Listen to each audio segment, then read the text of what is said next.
आप सभी का हमारे YouTube चैनल में। और आज हम यहाँ डिस्कस करने वाले हैं चैप्टर नंबर 9 क्लास 10 से नेचुरल वेजिटेशन। नेचुरल वेजिटेशन से आप क्या समझते हो? मतलब प्राकृतिक वनस्पतियाँ, जो पेड़ पौधे वगैरह सब होते हैं वो। शुरुआत करते हैं अपने एक्सरसाइज से। पहला क्वेश्चन है कि what is meant by natural vegetation.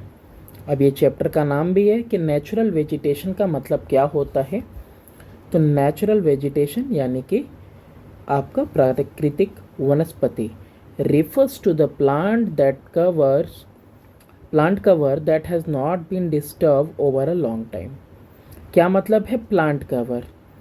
जिसको कि काफ़ी लंबे समय से कोई छेड़छाड़ ना किया गया हो। देखो, खेती बाड़ी अलग होती है। खेती बाड़ी में हम लोग करते क्या है, अपने मनपसंद चीज़ें उगाते हैं। गार्डनिंग में भी अपने मनपसंद फूल फ्लावर लगाते हैं। लेकिन यहाँ पे कह रहा है वो प्लांट कवर जिसको लंबे समय से छेड़ा ना गया हो, so as to allow individual species to adjust themselves fully to the climate and soil condition। ताकि अलाउ किया जा सके, अनुमति रहे एक इंडिविजुअल स्पीसीज को, किसी भी एक प्रजाति को, कि वो अपने से खुद को एडजस्ट कर ले पूरी तरह से उस जलवायु में और वहाँ की मिट्टी के हिसाब से। Grasses, shrubs and trees which grow on their own without any interference constitute the natural vegetation of an area। अब जो घास वगैरह उगते हैं, झाड़ियाँ वगैरह, पेड़ वगैरह उग रहे हैं खुद अपने बलबूते पे, बिना किसी के इंटरफेरेंस के, है ना। कोई उनको काट नहीं रहा, छांट नहीं रहा, कोई उनको जगह पे प्लेस नहीं कर रहा है।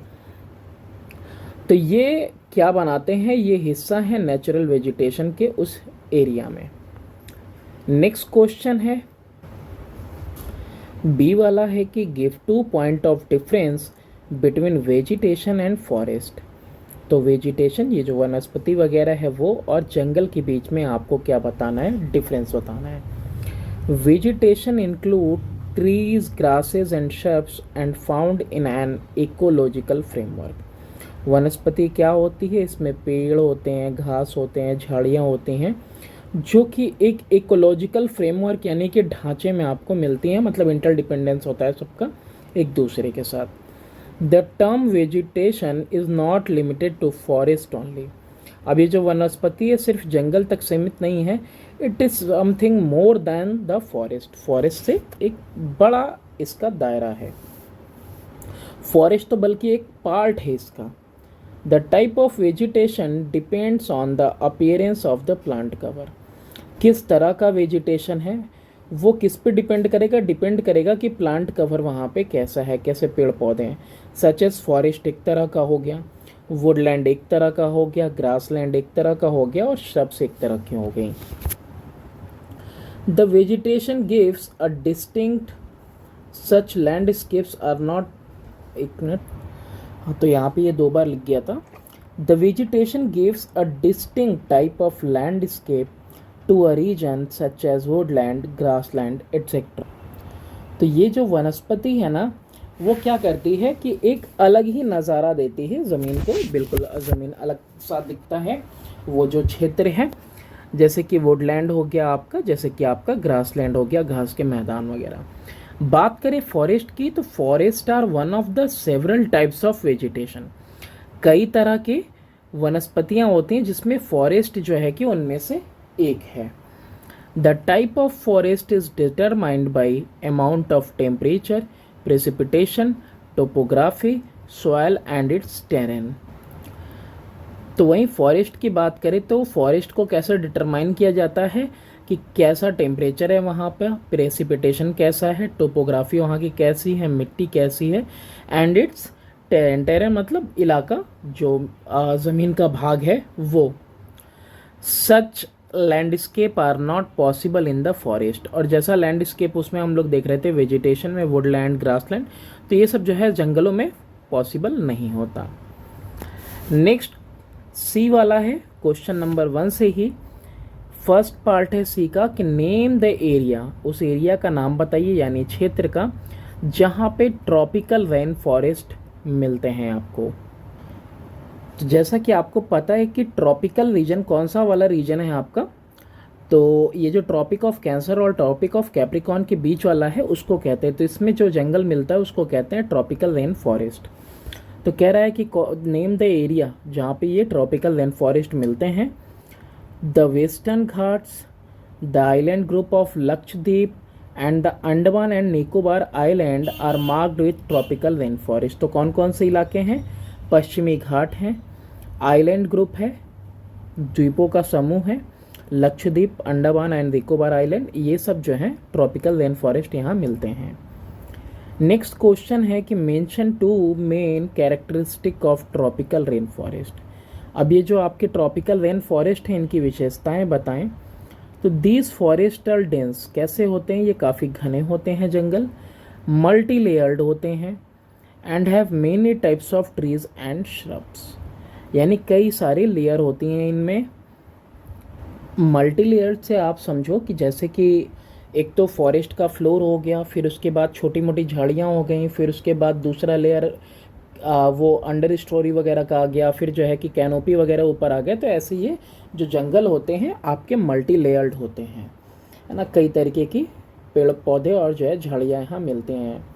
इन दीज फॉरेस्ट, इन जंगलों में trees reach great heights of more than 45 meter और एबव, अच्छे खासे ऊंचे पेड़ यहाँ पे आपको देखने को मिलेंगे ट्रॉपिकल रेन फॉरेस्ट में। The carpet layer of herbs and grasses can not grow because of the dense canopy of the trees which do not allow enough sunlight to reach the ground.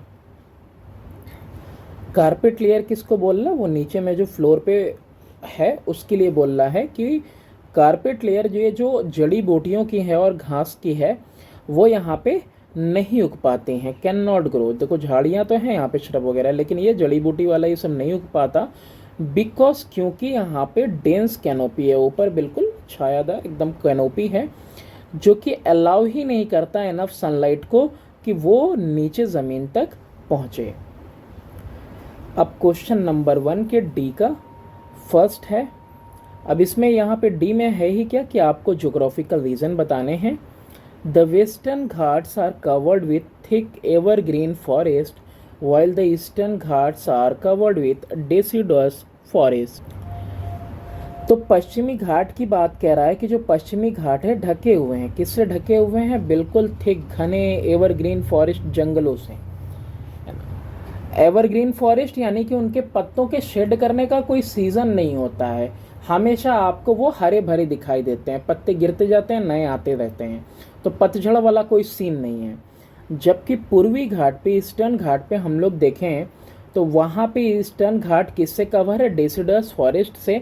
Deciduous forest का मतलब होता है पतझड़ वाले जो जंगल होते हैं वो।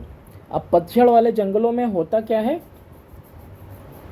चौड़े पत्ते होते हैं और जो है कि एक सीजन में क्या होता है कि सारे के सारे पत्ते झड़ जाते हैं। Western Ghat receives more rainfall as it is on the windward side. अब लीवर्ड साइड और विंडवर्ड साइड क्या होता है? देखो इस तरीके से होता है। अब ये मॉइस्चर लेडन विंड्स अगर इस डायरेक्शन में चल रही हैं तो ये क्या करेंगी? इस पहाड़ से टकराएंगी और ऊंचे उठेंगी और इसी साइड क्या हो जाएगा? आपका बारिश हो जाएगा। और ये आपका लीवर्ड साइड या फिर शेडो रीजन इसको बोलते हैं, ये शेडो एरिया पड़ जाता है ना, रेन शेडो रीजन। तो इसलिए ये जो आपका वेस्टर्न घाट्स यानी पश्चिमी घाट हैं इनको ज़्यादा बारिश मिल रही है क्योंकि ये विंडवर्ड के साइड में है।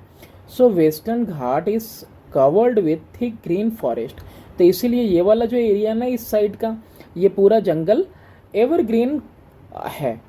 जबकि ईस्टर्न साइड की बात करें वेस्टर्न घाट के, जो कि लीवर्ड साइड पे है, ये है ना क्या लीवर्ड साइड पे है, which receives less rainfall, so Eastern Ghat are covered by deciduous forest. तो इसीलिए यहाँ पे जो जंगल है वो कैसे हैं? डेसिडस हैं। सेकेंड है डी का, tropical evergreen forest have tall trees and appear green all the year round. अब ये जो ट्रॉपिकल एवरग्रीन फॉरेस्ट की बात कर रहे थे हम लोग, तो यहाँ पे लंबे पेड़ मिलते हैं और ये दिखाई देते हैं हमेशा हरे भरे पूरे साल तक। The trees in this forest do not have a fix time to shed their leaves. अब देखो यहाँ पे कोई वक्त नहीं है कि हाँ इस मौसम में सारे के सारे पेड़ क्या करेंगे, अपने जो है पत्ते शेड कर देंगे। तो ऐसा कोई फिक्स टाइम नहीं रहता है, या फिर फ्लावर करने का और या फिर फ्रूट वगैरह लगने का। तो that is why this forest appear green all the year round. होता क्या है कि कुछ पत्ते पुराने हुए सूखे तो वो गिरे, नए पत्ते आ गए। ऐसा नहीं है बिल्कुल कि हाँ हवाएं चल रही हैं, मौसम बदल रहा है और एक ही बार में सारे पत्ते झड़ जा रहे हैं, ऐसा बिल्कुल भी नहीं होता। इसलिए ये पूरे साल ग्रीन दिखते हैं आपको। थर्ड है डी का कि deciduous forest are commercially most exploited. अब देखो यहाँ पे व्यापारिक रूप से कॉमर्शियली कहा जा रहा है कि जो पतझड़ वाले जो जंगल होते हैं ना, उनको सबसे ज़्यादा एक्सप्लॉइट किया जाता है। एक्सप्लॉइट करने का मतलब क्या है कि भाई उसको बर्बाद किया जाता है, या फिर जो है इसको यूज़ में लिया जाता है कॉमर्शियली, है ना, बेहतरीन उपयोग करने के लिए उसका शोषण हो जाता है, एक्सप्लॉइट हो जाता है ऐसा जंगल। The trees of this forest provide timber. ये जो जंगल होते हैं ये इनसे क्या मिलता है, टिम्बर मिलता है, फ्रूट मिलता है और दूसरे यूजफुल प्रोडक्ट मिलते हैं। तो यहाँ पे लार्ज ट्रैक्ट यानी बड़ा सा इलाका इन जंगलों का of this forest have been cleared. इन जंगलों का बड़ा सा इलाका क्लियर किया जाता है किस वास्ते, एग्रीकल्चर एक्टिविटीज़ के वास्ते। तो इसीलिए एक तो इनसे मिल जा रहा है टिम्बर, फ्रूट और दूसरी चीज़ें, और साथ ही साथ इसको क्लियर किया जाता है ताकि आपका कृषि वाली एक्टिविटीज़, खेती बाड़ी की जा सके। सेकेंड है आपका क्वेश्चन जिसका ये पार्ट है कि give 2 point of difference between tropical evergreen and tropical deciduous forest. तो अब आपको यहाँ पे बताना है ये जो हरे भरे रहते हैं पूरे साल, वन उनके बारे में, और दूसरा है आपका पतझड़ वाले जो जंगल हैं उनके बारे में। तो इन दोनों के बीच में पॉइंट ऑफ डिफरेंस बताइए। एवरग्रीन, नाम में ही ग्रीन है, तो these forest are found in Assam Meghalaya. कहाँ पे मिलते हैं ये, आसाम मेघालय में मिलते हैं, नागालैंड में मिलते हैं और पश्चिमी घाट पे भी मिलते हैं ये जंगल। वहीं बात करें डेसिडस फॉरेस्ट की तो ये कहाँ पे मिलते हैं, नॉर्दर्न और सेंट्रल इंडिया में आपको देखने को मिलते हैं। एवरग्रीन फॉरेस्ट में यहाँ जो है ना ये उन इलाकों में है जहाँ पे बारिश 200 सेंटीमीटर से ज़्यादा होती है इन क्षेत्रों में। और ये जंगल कहाँ पे है, जहाँ पे एवरेज ही रेनफॉल का इतनी होती है 100 से 200 तक ही रहती है। यहाँ 200 से ज़्यादा और यहाँ एवरेज ही 200 तक रहती है, उससे ज़्यादा नहीं। एवरग्रीन फॉरेस्ट की बात करें तो जैसे यहाँ पे रोजवुड मिलेगा, महागोनी मिलेगा, सिंकोना मिलेगा और पाम, ये सब पेड़ पौधे यहाँ मिलेंगे। और जबकि डेसिडस फॉरेस्ट में देखोगे तो साल ट्री, टीक ट्री, संदल, शीशम, ये सब पेड़ मिलते हैं।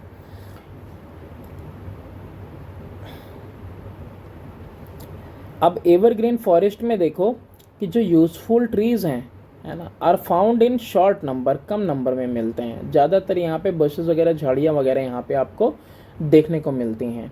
और यहाँ जो पेड़ मिलते हैं ना ये सब सारे के सारे क्या होते हैं, काफ़ी अच्छे खासे यूजफुल होते हैं, उपयोगी होते हैं। क्वेश्चन नंबर 2 का बी है, what are the climatic condition under which tropical evergreen forest develop. अभी अब बारिश तो बता दिया 200 सेंटीमीटर से ऊपर, अभी हम लोगों ने देखा। तो आपको बताना है कि जलवायु, है ना, क्लाइमेट उसी को बोलते हैं। तो कौन सा मतलब कंडीशन होना चाहिए, अवस्था होनी चाहिए जिसकी वजह से जो ट्रॉपिकल एवरग्रीन फॉरेस्ट है अच्छे से विकसित होंगे, मतलब बढ़ेंगे। These forest are developed in areas where the amount of annual rainfall is more than 250 centimeter. तो ये जंगल कहाँ पे विकसित होने वाले हैं, आपके उन इलाकों में, एरियाज़ में जहाँ पर की जो मात्रा है सालाना बारिश की वो कितनी हो, 250 सेंटीमीटर, 2.5 मीटर से भी ज़्यादा हो। Average annual temperature is between 25 and 27 degree Celsius. और जो औसतन एवरेज एनुअल सालाना तापमान हो वो भी 25 से 27 डिग्री सेल्सियस हो। And average annual humidity exceed 77%। Humidity किसको बोलते हैं, जो नमी है वो एक्सीड करे कितनी, 77% से ज़्यादा हो, एक्सीड करने का मतलब। सी वाला है, और सी में भी यहाँ पे सबसे पहला है कि what are the characteristic feature of deciduous forest. विशेषताएं बतानी है आपको किसकी, ये पतझड़ वाले जो जंगल हैं उनकी। These forests have a transition into moist deciduous, while on the drier margin they degrade into thorn forest. तो ये जो जंगल होते हैं आपके, ये बदल जाते हैं, ट्रांजिट हो जाते हैं, बदल जाते हैं किसके अंदर, मॉइस्ट डेसिडस के अंदर बदल जाते हैं। मॉइस्ट डेसिडस का मतलब होता है, ये इनको मॉनसून फॉरेस्ट भी इस मॉइस्ट डेसिडस को कहा जाता है। ये उन क्षेत्र में जहाँ बारिश 70 सेंटीमीटर से 200 सेंटीमीटर होती है, तो वहाँ पे ये किस में बदल जाते हैं, मॉइस्ट डेसिडस में बदल जाते हैं। भाई बारिश हुई और ये जो है कि अपना जो है कि 6 से 8 हफ्ते के लिए ये ड्राई समर में जो है अपना पूरा का पूरा पत्ता वगैरह झड़ देते हैं, ठीक है। तो यहाँ पे ये इसमें ट्रांजिट हो जाते हैं मॉइस्ट डेसिडस फॉरेस्ट में। जबकि जो ड्रायर मार्जिन है, जिधर बारिश हो रही है ना, उधर क्या होगा, मॉइस्ट डेसिडस में कन्वर्ट हो जाएंगे डेसिडस फॉरेस्ट। लेकिन जहाँ सूखा है वहाँ पे क्या हो जाएगा, ये डिग्रेड हो जाते हैं और किस में बदल जाते हैं, थॉर्न फॉरेस्ट यानी कांटेदार जंगल में बदल जाते हैं, कांटेदार झाड़ियाँ वगैरह मिलेंगी। ड्यूरिंग द ड्राई सीजन, जब मौसम सूखा रहता है, the trees in the forest shade their leaves, अपने पत्ते पूरे झड़ देती है ये कंप्लीटली, बताया ना 6 to 8 वीक के लिए। And give the forest a look of vast grass land with naked trees, और ये जंगल को कैसा रूप देती है कि एकदम दूर तक आपको जंगल दिखाई देगा, लेकिन पेड़ का एकदम कंकाल दिखाई देगा, पेड़ों पे पत्ते दिखाई नहीं देंगे, है ना, एकदम बड़ा अच्छा खासा मैदान दिखाई देगा आपको। Name the 2 type of deciduous forest. अब यहाँ पे भी डेसिडस फॉरेस्ट का 2 टाइप बताना है। तो अभी हम लोगों ने देखा, एक तो मॉइस्ट डेसिडस फॉरेस्ट होता है और एक ड्राई डेसिडस फॉरेस्ट होता है। मॉइस्ट वाला वही जो नम होता है, और दूसरा ड्राई वाला कौन सा होता है, जो बाद में डिग्रेड होते होते थॉर्नी फॉरेस्ट में कन्वर्ट हो जाता है। The common trees of such forest, जो यहाँ पे आमतौर पे जो पेड़ मिलते हैं वो साल है, टीक है, अर्जुन, शीशम, महुआ, मलबरी, पलास, सेमुल और संदलवुड है। डी वाला है क्वेश्चन नंबर 2 का, कि give a geographical reason for the following.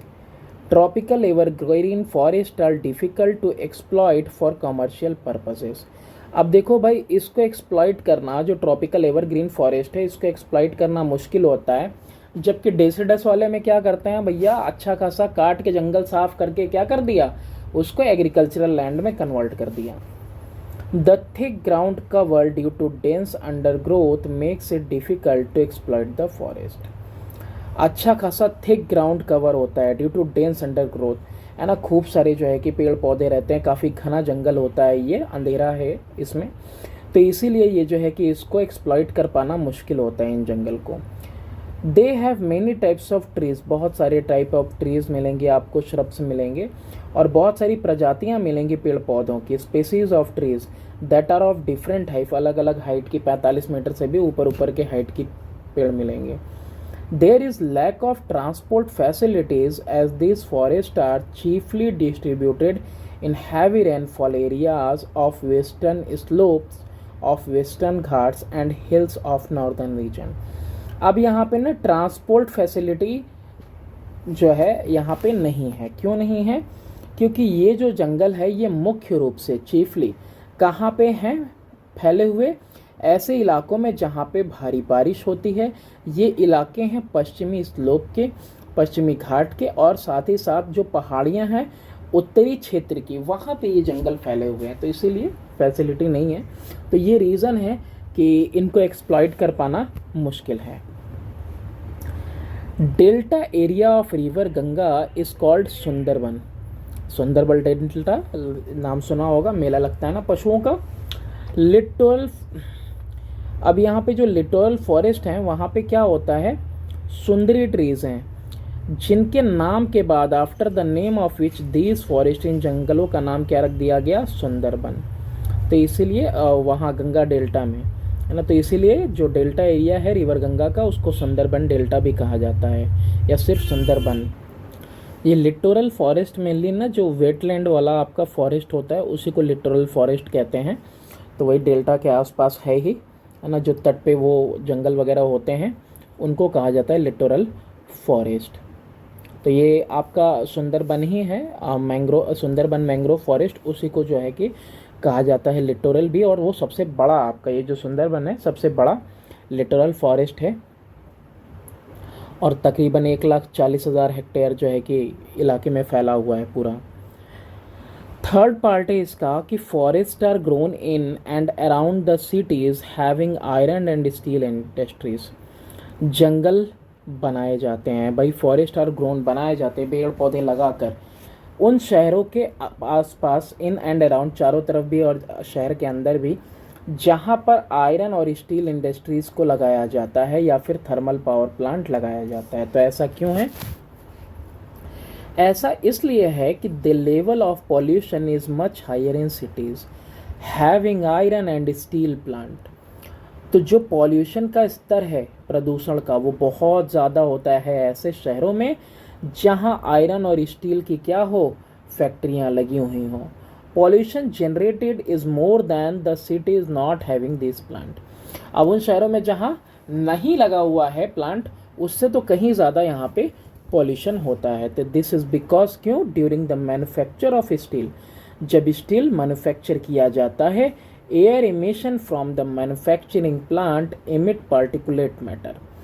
तो जो हवाएं निकलती हैं मैन्युफैक्चरिंग प्लांट से, एयर इमिट होता है, तो उसमें से ना पार्टिकुलेट मैटर निकलता है सल्फर डाइऑक्साइड का, जो यानी कि जो हवा में रहेगा, नाइट्रोजन ऑक्साइड का, हाइड्रोकार्बन्स और हाइड्रोजन फ्लोराइड का, जो क्या करते हैं, एयर को पॉल्यूट करते हैं।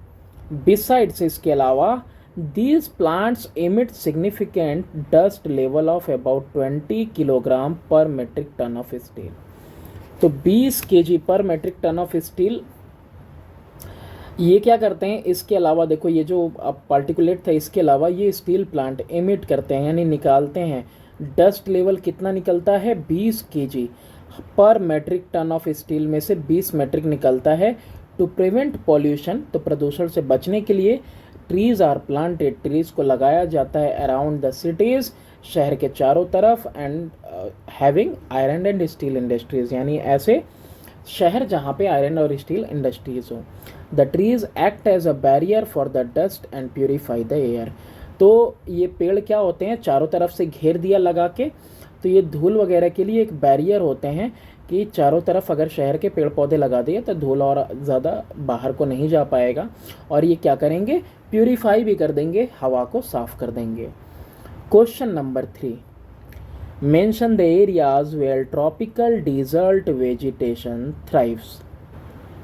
तो आपको वो क्षेत्र के नाम बताने हैं जहाँ पे ट्रॉपिकल डिजर्ट वनस्पति, वेजिटेशन मतलब वो थ्राइव करती है। थ्राइव करना मतलब होता है फलना फूलना।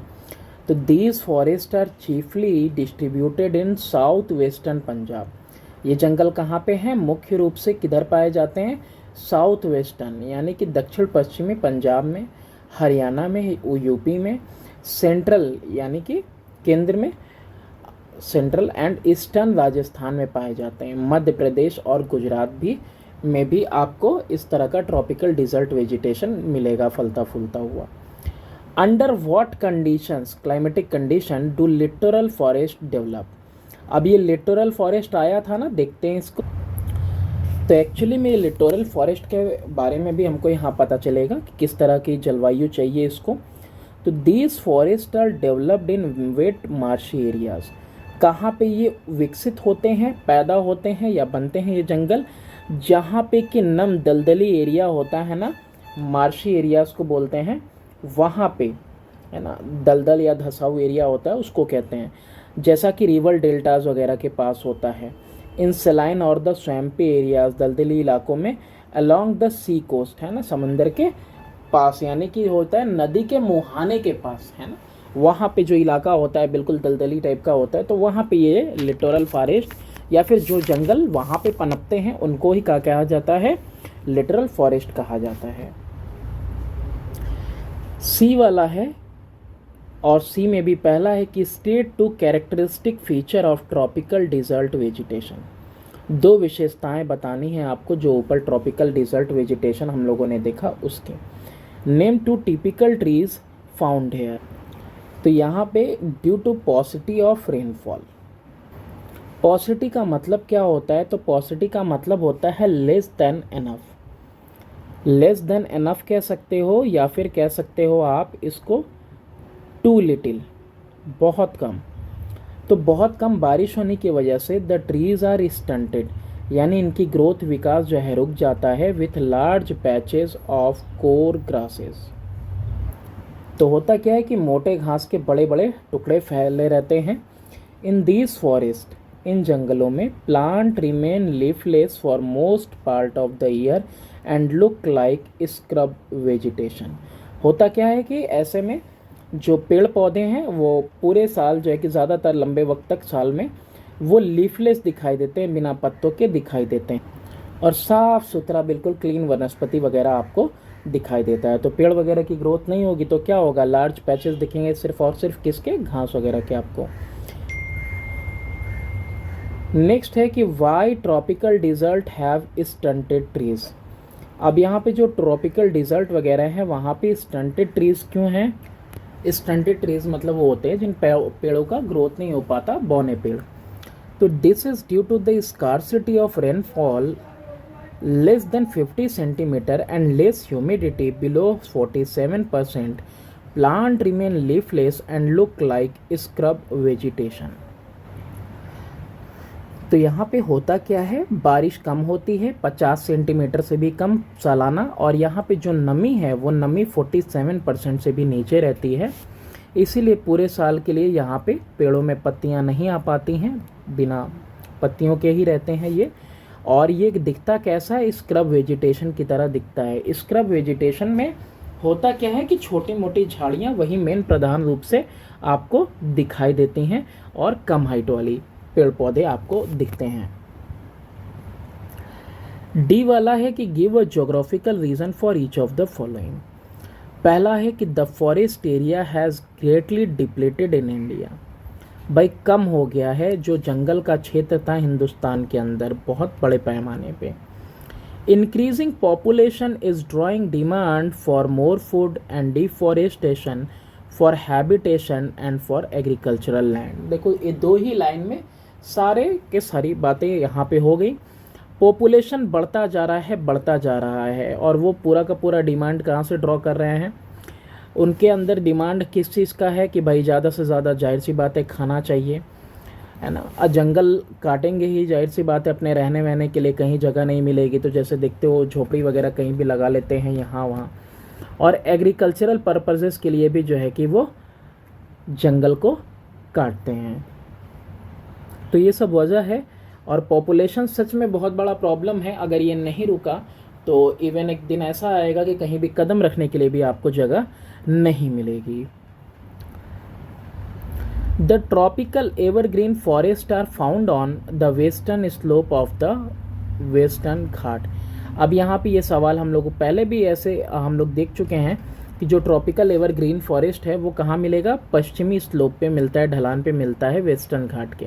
देखा था ना हमने विंडवार्ड साइड और लीवार्ड साइड वाला केस। तो ये जो ट्रॉपिकल एवरग्रीन फॉरेस्ट हैं ये आपको मिलते हैं वेस्टर्न स्लोप पे, वेस्टर्न घाट के, बिकॉज क्योंकि वहाँ पे अमाउंट ऑफ रेनफॉल जो है इज मोर टी होगा यहाँ पे than 200 centimetre. Acacia has long roots. अब ये पेड़ का नाम है तो इसके जो है कि लंबी जड़ें होती हैं। क्यों होती हैं? Acacia has long roots so that it can absorb water by reaching deep underground and can survive with less water in dry environment। तो इसकी लंबी जड़ें क्यों होती हैं? ताकि ये नमी को सोख सके गहरे नीचे सतह तक अंडरग्राउंड में जाकर, ताकि जिंदा रह सके कम पानी के साथ भी एक सूखे वातावरण में, इन्वायरमेंट में। Question number 4, what are tidal forest. अब ये टाइडल फॉरेस्ट होते क्या हैं? Name two typical trees found here. और यहाँ पे जो ठेठ यहीं पे मतलब मिलने वाले जो पेड़ हैं उनके नाम आपको बताने हैं। लिटोरल और swampy forest are known as tidal forest. तो लिटोरल समझ ही गए, अब तो स्वैम्पी दलदली जंगल इस्तेमाल भी कर दिया, इसी को टाइडल फॉरेस्ट भी कहा जाता है। These forest are found in and around the deltas.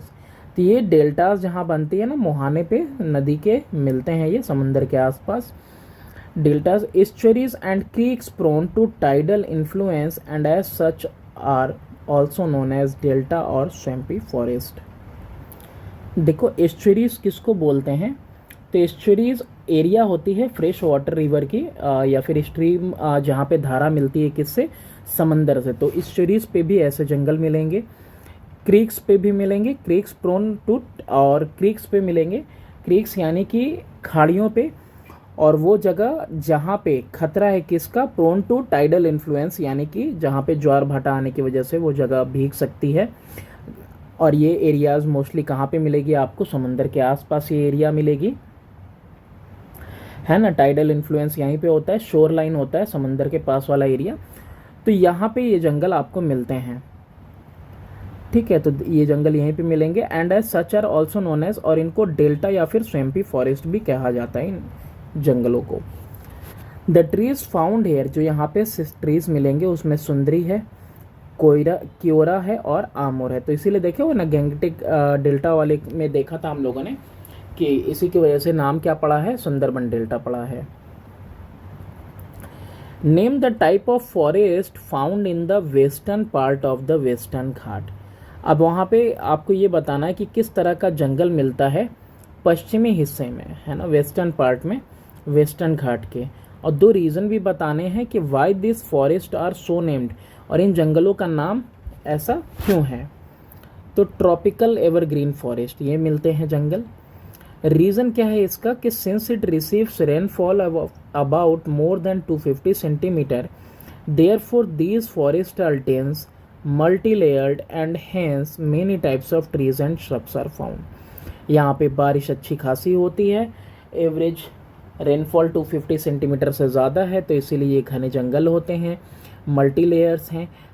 Multi layers आपको बताया था कि छोटे पेड़ फिर उससे बड़े और कैनोपी वगैरह ऊपर, हैंस मेनी टाइप ऑफ, बहुत तरह के पेड़ पौधे झाड़ियाँ वगैरह यहाँ पे देखने को मिलती हैं।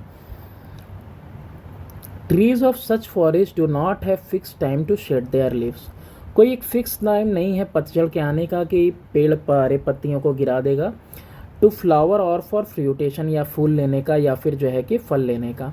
तो इसीलिए इन जंगलों को क्या कहा जाता है, एवरग्रीन कहा जाता है, बिकॉज ये अपीयर ही रहते हैं, हमेशा हरे भरे दिखते हैं पूरे साल तक। सी वाला है कि describe the method of protecting forest under the following heads.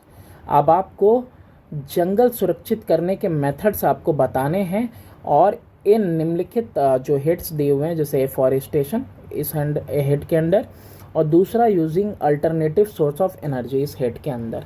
अब देखो अल्टरनेटिव सोर्स ऑफ एनर्जी, क्योंकि मालूम ही है कि जब अभी सिलेंडर वगैरह गैस वगैरह नहीं था तो मेनली लोग लकड़ियाँ ही जला के खाना बनाते थे। तो एफॉरेस्टेशन में क्या करना है, वृक्षारोपण में there should be a strict ban on falling of naturally growing trees. Strictly ban कर देना चाहिए कि भाई जो प्राकृतिक रूप से पेड़ पौधे उग रहे हैं उनको काटा वाटा ना जाए। If a tree has to be cut, अगर काटना है, necessary permission has to be obtained, तो आपको जरूरी परमिशन लेना पड़ेगा। बिसाइड्स, इसके अलावा proper replacement of the trees by planting saplings at least in the ratio of 1:10। 1 tree to 10 sapling should be undertaken. अब देखो कितनी अच्छी और कितनी बड़ी बात भी कह रहा है।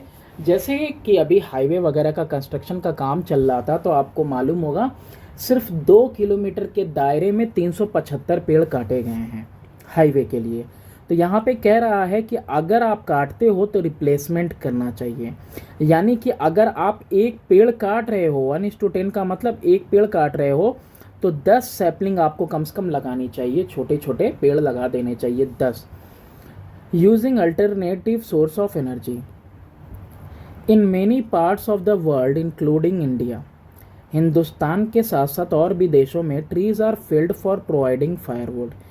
पेड़ क्यों गिराए जाते हैं, ताकि उनसे आप ईंधन उनके रूप में उनको इस्तेमाल कर सको। So in order to conserve forest, तो संरक्षित रखने के लिए, जंगलों को कंजर्व करने के लिए, we must use non conventional और रिन्यूएबल सोर्सेज ऑफ एनर्जी। तो नॉन कन्वेंशनल या फिर कह सकते हो रिन्यूएबल, यानी ऐसी एनर्जीज जो कि फिर से दोबारा पाई जा सकती हैं, उनका हम इस्तेमाल करें। जैसे कि सोलर एनर्जी है, शाम हुई फिर सुबह हुई फिर से सोलर एनर्जी मिल जाएगी, टाइडल एनर्जी है ना। इसके अलावा हाइडल एनर्जी है ना, बहते हुए पानी से जो एनर्जी आप ले पाते हो, जैसे बिजली वगैरह, बांध वगैरह बना के बिजली वगैरह हम लोग प्रोड्यूस करते हैं। तो ये सारी चीज़ों पे हम लोगों को ध्यान देना चाहिए। Give a geographical reason for each of the following, D वाला पार्ट है, क्वेश्चन नंबर 4 पे है हम लोग। तो इसका डी है, डी का फर्स्ट है कि forest constitute an important natural resource. Natural resource यानी प्राकृतिक संसाधन बहुत सारे हैं जिसको हम लोग इस्तेमाल करते हैं। तो ये जो जंगल भी है ना, एक बहुत ही यानी कि मुख्य पार्ट है जो कि प्राकृतिक संसाधन का। जंगल क्या सप्लाई करता है? सप्लाई करता है हमको timber, for what? For building purposes, furniture में बनाने के लिए, शिप बिल्डिंग वगैरह एटसेट्रा, बहुत सारे काम के लिए। स्लीपर वगैरह भी पहले उसी का बनता था ना, रेलवे लाइन में जो स्लीपर्स बिछाए जाते थे तो वो भी पहले उसी का बनता था। तो अब तो वो सीमेंटेड ढलैया वाला होने लगा है। Soft wood like bamboos and grasses supply raw material for wood pulp. Paper बनाने के लिए जो कचूमर वगैरह चाहिए तो वो वुड पल्प वगैरह कौन प्रोवाइड करता है? सॉफ्ट वुड, जैसे बैम्बूज हैं, घास वगैरह हैं, पेपर बनाने के लिए, एंड रायन इंडस्ट्रीज़ के लिए। तो इसीलिए जंगल जो है बहुत ही इम्पॉर्टेंट प्राकृतिक संसाधन है हमारे लिए।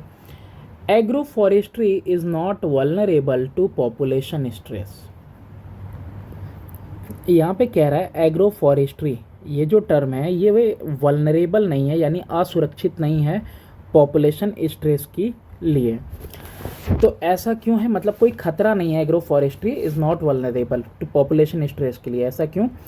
Agree forestry is different from the traditional forestry. जो पारंपरिक पुराना आपका फॉरेस्ट्री है उससे बिल्कुल अलग है आपका agro forestry, in the sense that it is not vulnerable to population stresses.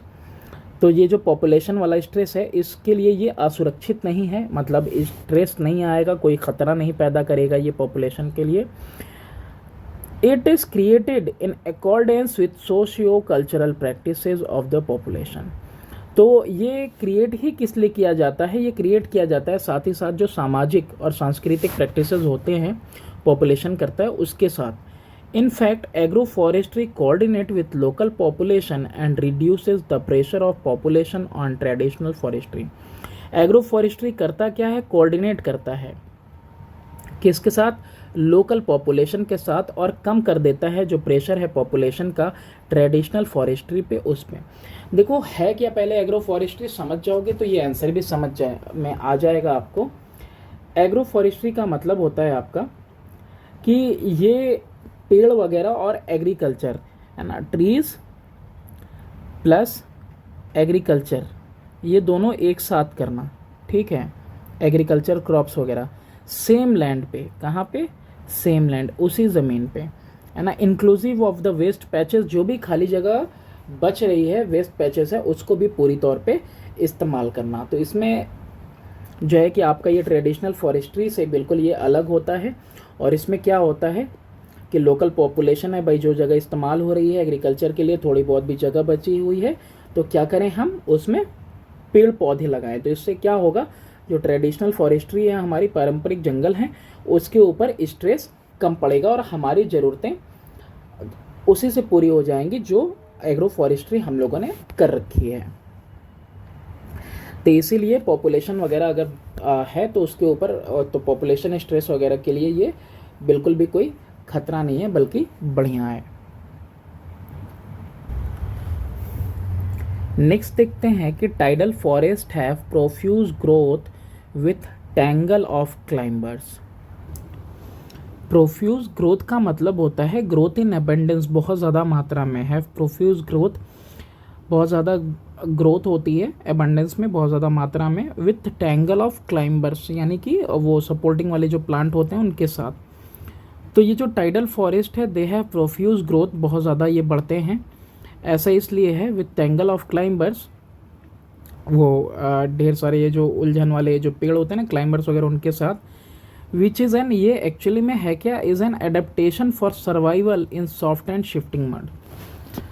क्योंकि ये एक एडेप्टेशन होता है एक तरह का, ताकि वो जीवित रह सकें, सर्वाइव कर सकें सॉफ्ट एंड शिफ्टिंग मड में। क्योंकि मिट्टियाँ कैसी होती हैं, सॉफ्ट होती हैं, दलदली होती हैं और शिफ्ट करती होती हैं, धंसती हैं जगह जगह पे। जैसे तुमने देखा होगा टार्जन को, है ना, टार्जन को देखा होगा तुमने कि वो लतर वगैरह होती है उसको पकड़ के झूलता वगैरह है। तो ऐसे स्वैम्पी एरियाज़ में होता क्या है ना कि पेड़ों में बिल्कुल ऐसे ही जो है लतर वगैरह जो है कि ऐसे उलझने टिंगल ऑफ क्लाइंबर्स वगैरह भी पेड़ों में होते हैं, ताकि क्या कर सके वो अपने आप को रोके रख सकें, एक जगह पे रह सकें, सरवाइव कर सकें, क्योंकि मिट्टी वहाँ पे खिसकती है, सॉफ्ट होती है, दलदली होती है, इसलिए। What is social forestry? Social मतलब तो आप जानते ही हैं, सामाजिक, है ना। फॉरेस्ट्री क्या होती है? तो it refers to the management and protection, management देखरेख करना और प्रोटेक्ट करना यानी सुरक्षित करना फॉरेस्ट को, and afforestation on barren lands, और वृक्षारोपण करना, एफॉरेस्टेशन किस पे, बैरन मतलब होता है बंजर ज़मीन पे, with the purpose of helping in the environmental, social and rural development, ताकि जो पर्यावरण है उसको ग्रो करने में मदद मिले, समाज को भी, और साथ ही साथ गांव का विकास हो। Give 2 points of difference between agro forestry and traditional forestry. अब यहाँ पे एग्रो फॉरेस्ट्री और ट्रेडिशनल फॉरेस्ट्री के बीच में हमको डिफरेंस बताना है। तो पारंपरिक या फिर ट्रेडिशनल, तो यहाँ पे इससे पहले भी हम लोगों ने डेफिनेशन देखा, तो यहाँ डिफरेंस देखेंगे ना तो और बेहतर समझ पाएंगे इनके बीच में। एग्रो फॉरेस्ट्री क्या होती है? ये एक साइंटिफिक मेथड होता है to maintain agricultural output and forest product, ताकि एग्रीकल्चरल, कृषि वाला भी प्रोडक्ट हमको मिल पाए, क्रॉप्स वगैरह भी, और साथ ही साथ फॉरेस्ट वाला प्रोडक्ट भी मिल पाए। बताया था ना, इसमें पैचेस में जो पड़े होते हैं खाली पैचेस, उसमें पेड़ वगैरह लगा दिए जाते हैं।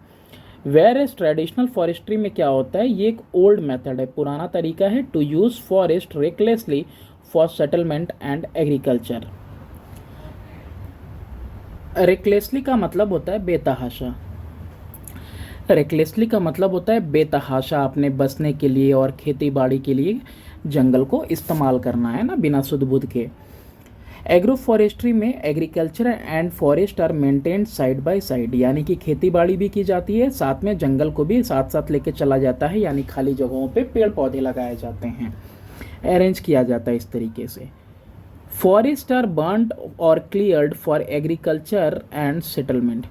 यहाँ पे ट्रेडिशनल वाले में क्या कहता है? जंगल को जला ही दिया जाता है या साफ कर दिया जाता है पूरे तौर पे, ताकि वहाँ पे कृषि हो सके, यानी कि खेती बाड़ी हो सके और इंसान वहाँ बच सकें।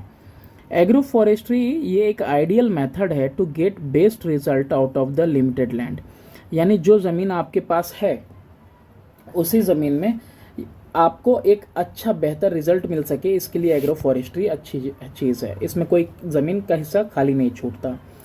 जबकि ट्रेडिशनल फॉरेस्ट्री में it is a wasteful method, ये बहुत बर्बादी वाला तरीका है, इसमें डिस्ट्रॉय कर दिया जाता है, to destroy forest for settlement, खाली सेटलमेंट के लिए, रहने योग्य बनाने के लिए उसको क्या किया जाता है? जंगल को बर्बाद कर दिया जाता है। एग्रो फॉरेस्ट्री में Japan has developed very good system of agro forestry by growing mulberry trees on the border of the tree field.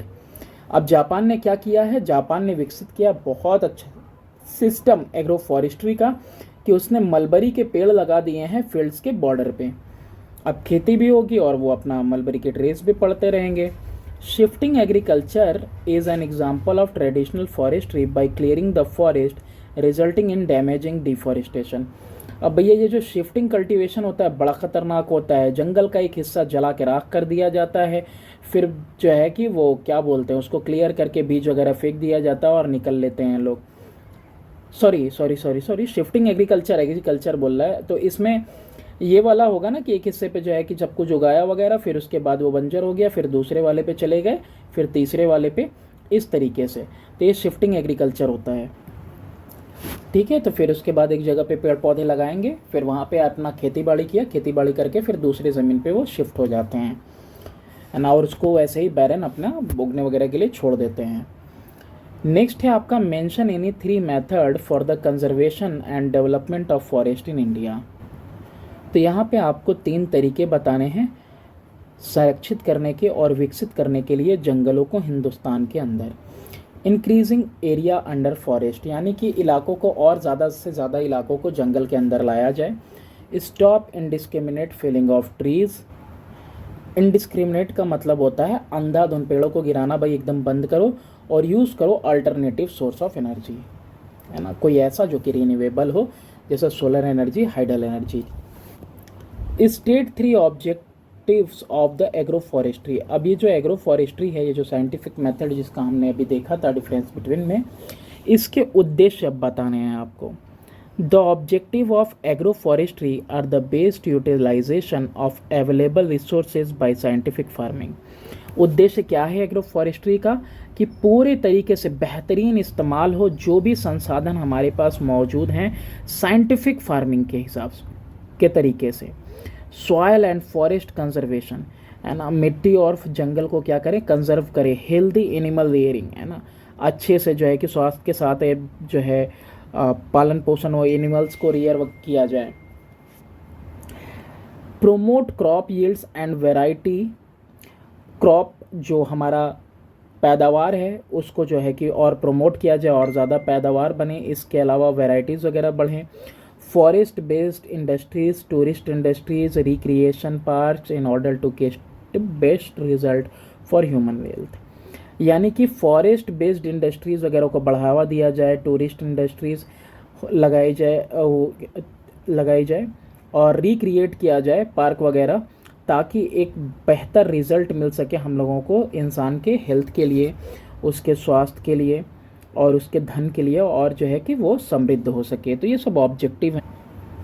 Next question है आपका question number 6। Why does the vegetation in Himalayas very with altitude. अब जो वनस्पतियां हैं, vegetation है हिमालयाज में, वो बिल्कुल अलग अलग होता है एल्टीट्यूड के हिसाब से, यानी कि ऊंचाई के हिसाब से। Because the temperature decreases as altitude increases. हर 166 मीटर के लिए हाइट के लिए 1 डिग्री सेल्सियस टेम्परेचर कम हो जाता है, आपको पता ही है। तो both temperature and rainfall decreases with height. इसीलिए होता क्या है कि हिमालयाज पे एल्टीट्यूड पे जाते जाते वेरी करता है वेजिटेशन। नेक्स्ट है कि why does tropical evergreen forest appear dark inside the forest. अब ये जो हरा भरा आपका ट्रॉपिकल जंगल है, ट्रॉपिकल एवरग्रीन फॉरेस्ट, ये अंधेरा क्यों दिखता है अंदर से, इसमें अंदर अंधेरा क्यों दिखता है? Because of the dense canopy. जो ऊपर कैनोपीज़ है ना, बिल्कुल बहुत ही ज़्यादा घने हैं, है ना, पेड़ों के, है ना, और ये अलाउ नहीं करते हैं कि नीचे जो है सनरेज आ सके, यहाँ पे सनरेज वगैरह आए। तो इसीलिए जो है कि सनलाइट नीचे नहीं पहुँचती, तो इसीलिए जो भी रहेगा भाई इसको क्या दिखाई देगा, पूरा डार्क दिखाई देगा। एक्सप्लेन करो कि how man is responsible for the reduction of forest cover in India. अभी अब ये भी एक्सप्लेन करने की ज़रूरत है कि इंसान कैसे जिम्मेदार है कि कैसे उसने जंगलों को कम कर दिया। Man has been over exploiting the forest to satisfy not only his needs but also his greed. देखो क्या ही अच्छा लाइन इस्तेमाल किया है कि इंसान ने हमेशा जो है कि ज़्यादा से ज़्यादा जो है कि बर्बाद किया है जंगलों को, ना कि सिर्फ अपनी नीड्स के लिए, है ना, नीड्स मतलब ज़रूरतों के लिए, बल्कि ये अपने लालच के लिए। This has led to a decline in the forest cover. तो जो जंगल वाले इलाके हैं इसी वजह से कम हो गए हैं।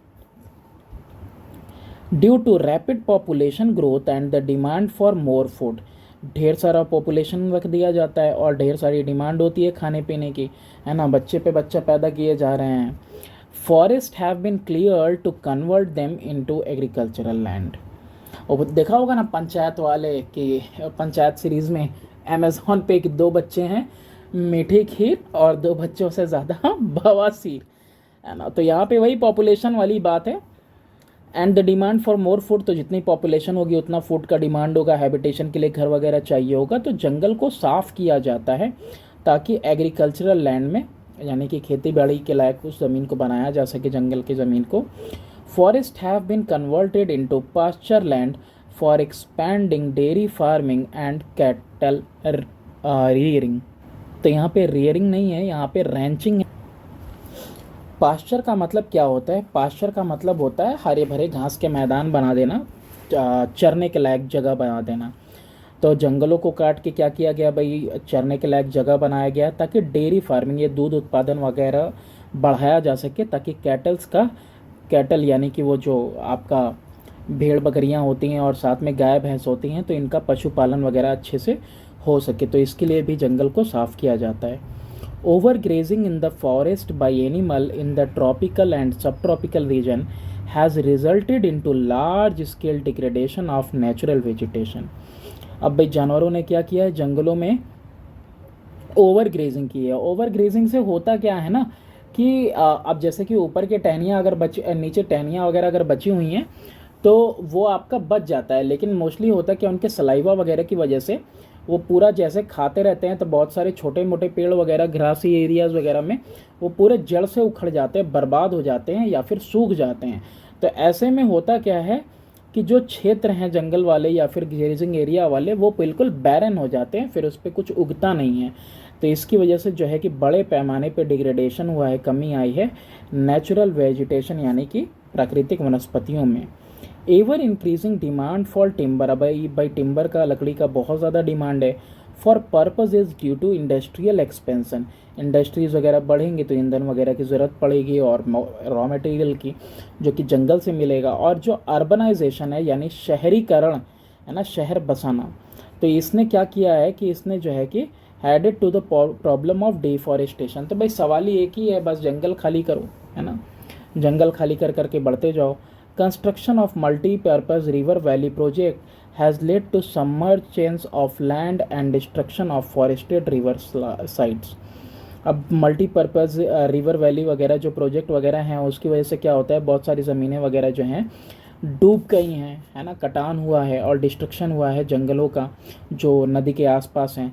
तो all this factors have led to the decline in forest. तो ये सारे के सारे फैक्टर्स हैं जिसकी वजह से जो जंगल हैं उनमें कमी आई है। Give geographical reason for each of the following. Nilgiri region has a variety of vegetation type.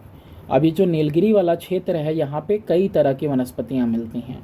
This is because of their closeness to the tropics and height of only 1500 metre above sea level. सबसे पहली चीज़ कि ये जो नीलगिरी वाला क्षेत्र है ये बिल्कुल करीब है ट्रॉपिक्स के, और यहाँ पे जो ऊंचाई है वो सिर्फ 1500 मीटर है सी लेवल से। So the vegetation is temperate हुए इन द हायर रीजन में टेम्परेट है, और सब ट्रॉपिकल है निचले क्षेत्रों में वेस्टर्न घाट के। Sundari trees are used for boat making and construction purposes. भाई क्यों ऐसा है, तो ऐसा इसलिए है कि the most important feature of sundari trees that the wood is hard. Sundari trees के जो लकड़ियाँ होती हैं बहुत ही ज़्यादा हार्ड होती हैं, मजबूत होती हैं और टिकाऊ होती हैं। ड्यूरेबल का मतलब टिकाऊ, and hence it make it suitable for boat building, और इसीलिए नाव बनाने के लिए ये लकड़ियाँ काफ़ी ज़्यादा उचित होती हैं। नेक्स्ट है कि littoral forest is also called tidal forest. Littoral forest को टाइडल फॉरेस्ट क्यों कहा जाता है? लिटोरल और swampy forest are also known as tidal forest. This forest are found in and around deltas. ये कहाँ मिलती हैं? डेल्टाज में मिलती हैं या उनके आसपास, एस्चुरीज पे और क्रीक्स पे मिलती है, खाड़ियों वगैरह में मिलती हैं, है ना। और वो जगह जो कि prone to tidal influence and as such are also known as delta और स्वैम्पी फॉरेस्ट। अब वो जगह जहाँ पे कि जो है टाइड वगैरह का खतरा रहता है, तो उसकी वजह से भी वो आसपास के इलाके क्या हो जाते हैं, जहाँ टाइड्स वगैरह आ रही हैं वो दलदली वगैरह स्वैम्पी हो जाते हैं, तो उन एरियाज़ में ये जंगल विकसित होते हैं। Question number 7। क्वेश्चन नंबर 7 में है कि name two areas where tropical deciduous vegetation is found.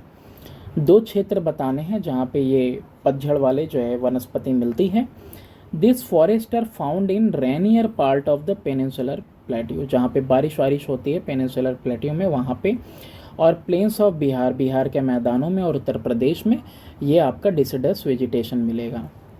Why do coniferous trees of mountain forest have conical shape? कह रहा है जो माउंटेन पे, पर्वत पे जो जंगल होते हैं, माउंटेन फॉरेस्ट होते हैं, वहाँ पे जो कॉनिफेरस ट्रीज होता है तो उसका जो है ना ये इस तरीके का शेप क्यों होता है, इस तरीके का, इसकी बात कर रहा है। Because the cone like structure, क्योंकि इनका जो ये जो कोन लाइन स्ट्रक्चर है, कोल की तरह का structure, enable the trees to slide down the snow, तो इस पर बर्फ़ गिरेगी ना तो ये क्या हो जाएगा, नीचे की तरफ गिर जाएगा, एक्यूमुलेट नहीं होगा यानी जमा नहीं होगा किसी एक जगह पे, on the leaves and branches. तो इसीलिए इनका शेप कैसा होता है, आपका कोनिकल शेप होता है। नेक्स्ट है कि what is meant by farm forestry. Farm forestry से आप क्या समझते हो, state two of its advantages for farmers, और इसका दो आपको फ़ायदा भी बताना है जो फार्मर्स को हो। The practice of growing trees on farm land, खेती बाड़ी वाले जो ज़मीन है उस पे पेड़ों को उगाना, इसी को कहा जाता है farm forestry. To produce saleable product, ताकि बेचने वाला प्रोडक्ट मिल सके, जैसे टिम्बर है, टैनिन है, चारकोल है, वगैरह वगैरह। And to provide shade and shelter for the stock and crops, और ताकि जो है छाँव मिल सके, शेड मिल सके, शेल्टर मिल सके, किसके लिए, स्टॉक्स के लिए और जो है अनाज वगैरह के लिए। तो ये सब जो है कि आपका एडवांटेज भी इसी में हो गया, शेड के लिए, शेल्टर के लिए, शेल्टर, स्टॉक एंड क्रॉप्स के लिए। Give a geographical region for each of the following, सबके लिए आपको जियोग्राफिकल रीजन देना है।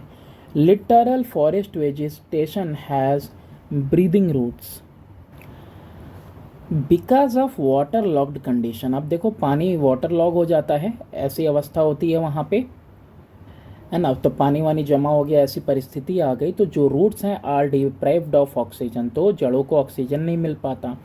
ड्यूरिंग हाई टाइड्स के टाइम में पूरा का पूरा ढक गया पानी से। So some mangrove root extend vertically above the ground, तो इसीलिए बताया था ना पेड़ों में टैंगल क्लाइंबर वगैरह आता है, तो ये रूट्स वगैरह क्या होते हैं, कहीं कहीं पे ऊपर की तरफ भी आए हुए रहते हैं, एक्सटेंडेड रहते हैं वर्टिकली ग्राउंड के ऊपर।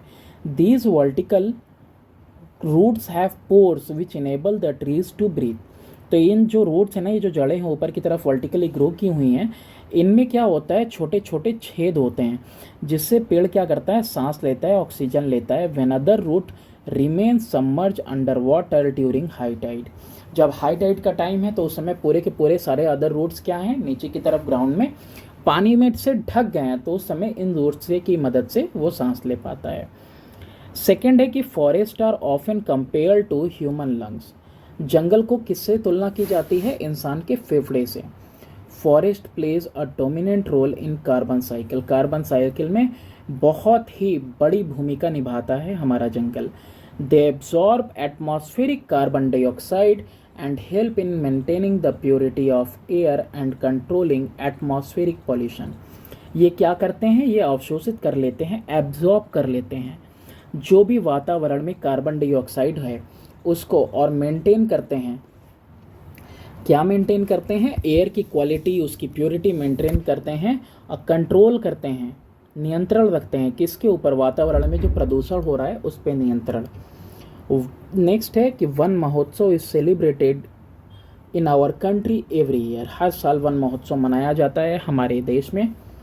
तो Van Mahotsav, the festival of trees is celebrated every year in the country in a bid to raise awareness about the importance of trees and encourage people to plant more of them.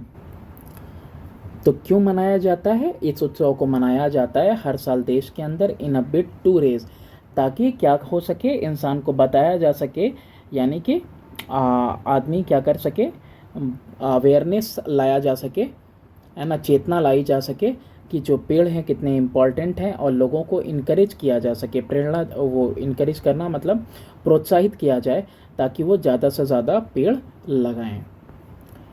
Next है आपका map work है, tropical evergreen, tropical deciduous, tropical desert forest, mountain forest और littoral vegetation. ये सब आपको क्या करना है, यहाँ पे मेंशन करना है। तो यही आपका मैनग्रोव ही क्या है, लिटोरल वेजिटेशन है, कंफ्यूज नहीं होना। तो ये मैप आपको ड्रॉ करना है। Thanks for watching, do subscribe and share my channel.